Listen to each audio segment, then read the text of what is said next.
Y tal cual lo prometido, estamos con Pablo Gornit, bioquímico, médico reconocido de la ciudad, que nos va a hablar sobre tema dengue, sobre tema coronavirus. Así que, Pablo, un gusto, un orgullo que estés sentado aquí en nuestro living charlando con nosotros. Muchas gracias, Martín, por la invitación. Un gusto compartir la mañana. Bueno, te hemos traído para hablar sobre los temas que en la televisión han ocupado la gran cantidad de horas en los últimos días.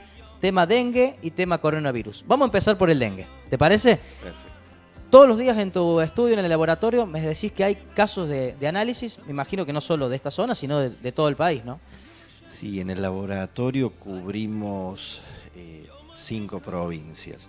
¿Qué significa? Que se reciben muestras de diferentes laboratorios, clínicas, hospitales, se realiza el procesamiento, algunas dan positivas, otras dan negativas, por supuesto.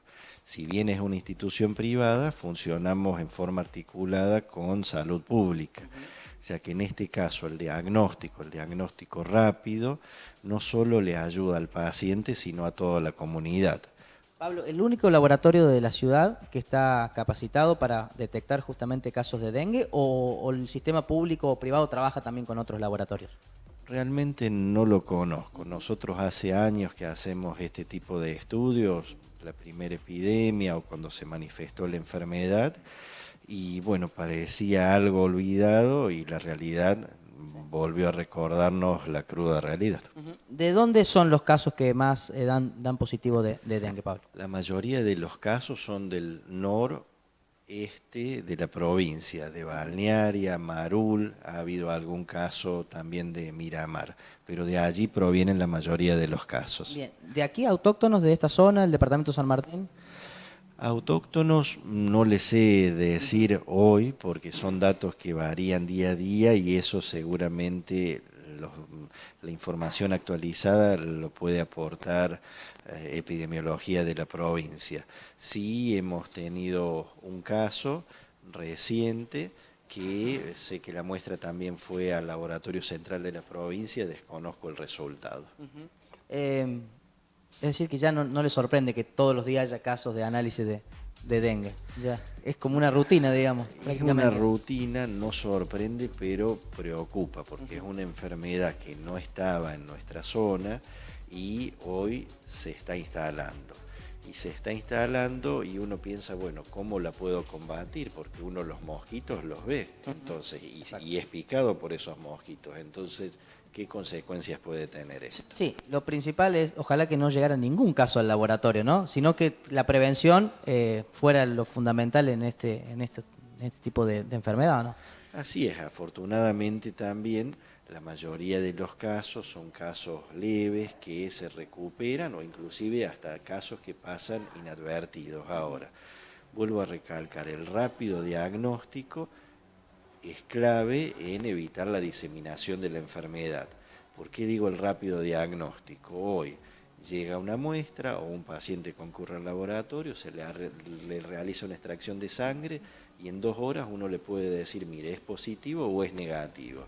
Eso tiene implicancias para el paciente, pero tiene implicancias para su familia, sus vecinos y el resto de la comunidad. ¿Por qué? Sí. Porque si ese paciente es aislado, no es picado por mosquitos, el mosquito no podrá ser el vector, no podrá ser el agente que disemine la enfermedad.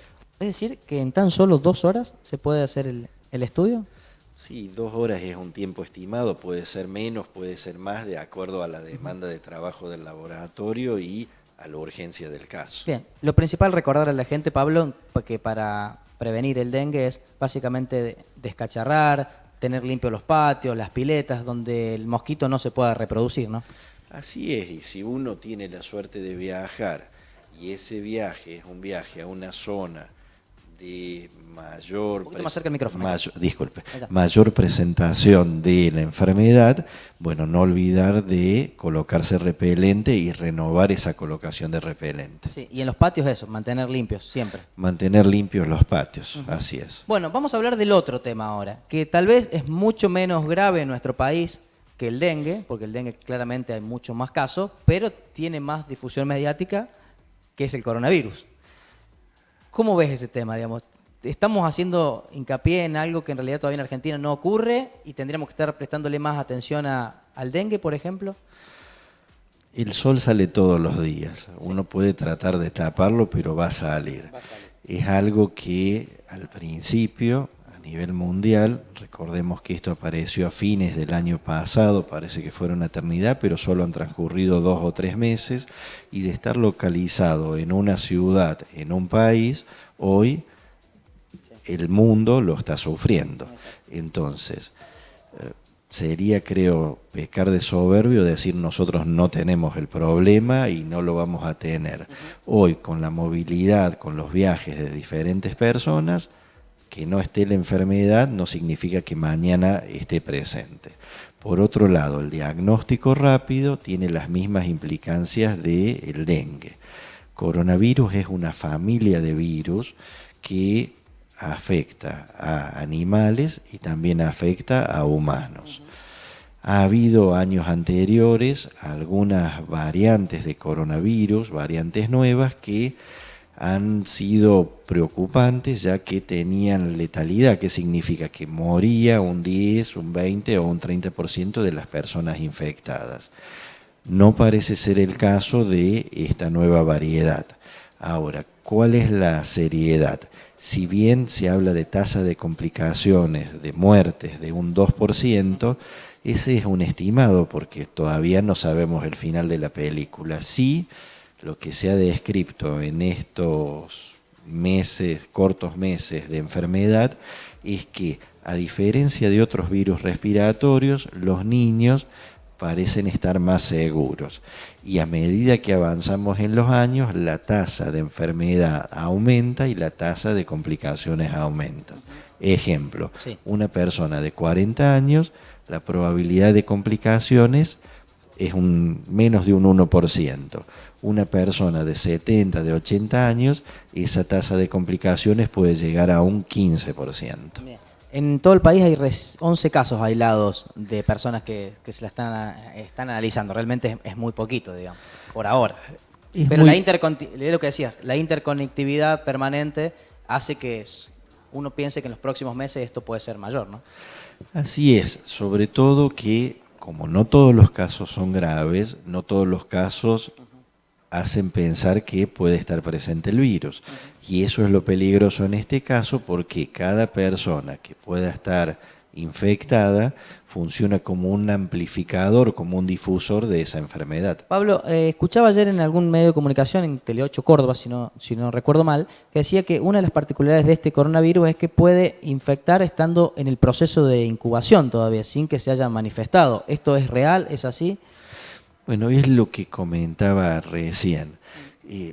Uno, ¿cuándo puede sospechar de coronavirus? 2 circunstancias. Una es por contacto, que significa he estado en China, he estado en Italia, he estado en Francia, he estado en España. Entonces eso es un nexo, lo que se llama un nexo epidemiológico. Bien, he estado en contacto con una persona que viene de esa zona. Tengo una enfermedad respiratoria, fiebre, no importa la gravedad, pero tengo el nexo. El otro factor que puede llegar a hacer sospechar la enfermedad es la gravedad. Una persona que estaba sana y tiene una enfermedad aguda, una enfermedad reciente, seria. Son los 2 causales. De allí se inicia un camino para descartar infecciones respiratorias como la gripe y las infecciones que algunas que ni siquiera el nombre le es familiar al público, y se trata de realizar el diagnóstico rápido de coronavirus. ¿El laboratorio está preparado también para el análisis de coronavirus? Sí y no. ¿Por qué le digo sí y no? Sí. El personal ha sido instruido, se sabe, o esperamos que no, pero esperamos que puedan llegar casos. Diariamente recibimos consultas. ¿Y por qué le digo no? Porque ensayos comerciales, como tenemos para el dengue, que llegue la persona con síntomas compatibles y en 1 o 2 horas podamos dar el resultado, no lo tenemos. Entonces, ¿qué podemos hacer? Bueno, primero, si llega un caso, informar que no toda persona que tiene fiebre y síntomas respiratorios es por coronavirus. Exacto. Lo más probable es que no, que sea una gripe común, sí. Que eso no significa que no sea serio. Y segundo, los casos que ameriten, se le toma la muestra y a través de los organismos de salud pública se va a realizar el tamizaje, el estudio de la enfermedad para ver si es o no la enfermedad que a todos nos preocupa. Bien, recién decías algo muy interesante. Tenemos consultas diarias, digamos. ¿Cuánto hay de psicosis, de miedo, de temor, más allá de la realidad, de lo que realmente ocurre? Todo lo desconocido asusta. Y esto es una enfermedad nueva, por lo tanto, no conocida. Ahora, cada vez que prendemos Canal 20 o escuchamos a alguien hablar del tema y decimos, mire, hoy no estaba, y de golpe nos enteramos que hay 1000, 2000, 10.000 casos, y eso progresa logarítmicamente, yo creo que es un mecanismo natural de defensa de la persona de decir, bueno, ¿y por qué a mí no me va a pasar? ¿Y por qué, si bien la tasa de complicaciones se conoce que es baja, yo no voy a tener un caso complicado? Creo que lo importante es, primero, dejar claro que en nuestra región no hay casos confirmados. Si los hay, tanto las entidades públicas como privadas están trabajando en conjunto y se va a tratar de brindar la mejor atención para contener. Si recuerda, años anteriores también hemos tenido, como usted mencionó, casi una psicosis de gripe A que nos veían a nosotros como los salvadores cuando le decíamos que era negativo o cuando uno tenía que comunicar el positivo como la parca y la gente se empezaba a despedir. Eso no es tan así, es algo que va a suceder, hay que conocer qué va a suceder y de esa forma perderle el miedo. Sí, y también informarse bien, ¿no? Con los medios adecuados, con la información certera, en páginas web oficiales, en los medios de comunicación que tratan el tema con seriedad. Nosotros lo estamos haciendo contigo porque también hay mucha información que es falsa, Pablo, dando vuelta. La información siempre ayuda, lo que hay que tratar es de buscarla en fuentes que sean confiables y qué mejor fuente que el médico de la familia. Hoy, afortunadamente, los representantes, ministros, secretarios de salud están haciendo comunicaciones frecuentes y eso creo que ayuda a permitir brindar el conocimiento y alejar el miedo. Sí, y evitar informaciones como las que surgieron ayer de un posible caso que finalmente no ocurrió aquí en la ciudad. Creo que no hay que ni amplificar la información ni negarla. Un problema serio es cuando se trata de ocultar lo que le decía el sol. Hoy la mayoría de las publicaciones científicas no dicen que no va a pasar. Se tiene conocimiento que esto va a pasar. Las preguntas son, ¿cuándo va a pasar? ¿Cuándo nos va a llegar a nosotros? ¿Y cuán grave va a ser? Conociendo eso y que se está trabajando para que no haya o tratar de reducir la tasa de casos complicados, uno tiene que tratar de seguir la vida habitual hasta que los organismos de salud pública informen lo contrario. Usted sabe que hay países que están impidiendo el ingreso de vuelos o de viajes de países afectados, o esa persona puede ingresar pero tiene que permanecer 14 días en cuarentena. Entonces, si yo tengo planificado un viaje, si no es estrictamente necesario, tratar de evitarlo. Todo evento que congregue muchas personas, no en nuestro país porque todavía no se ha declarado, pero en otros países están siendo suspendidos y eso, si bien trae perjuicios económicos, pero termina salvando vidas. Exactamente. Bueno, Pablo, te agradecemos por haber venido hasta el canal a charlar con nosotros. Más de 60 localidades nos están mirando en este momento. La verdad, tenemos una cobertura muy amplia en toda la región, en otros departamentos y por supuesto también aquí en Villa María y en Villanueva, y que tu palabra llegue a cada hogar nos da tranquilidad para informarnos y para, sobre todo, mantener la calma, ¿no? en estos dos temas. Así es, muchas gracias Martín y bueno, quedamos a disposición del canal. Bueno, muchas gracias Pablo.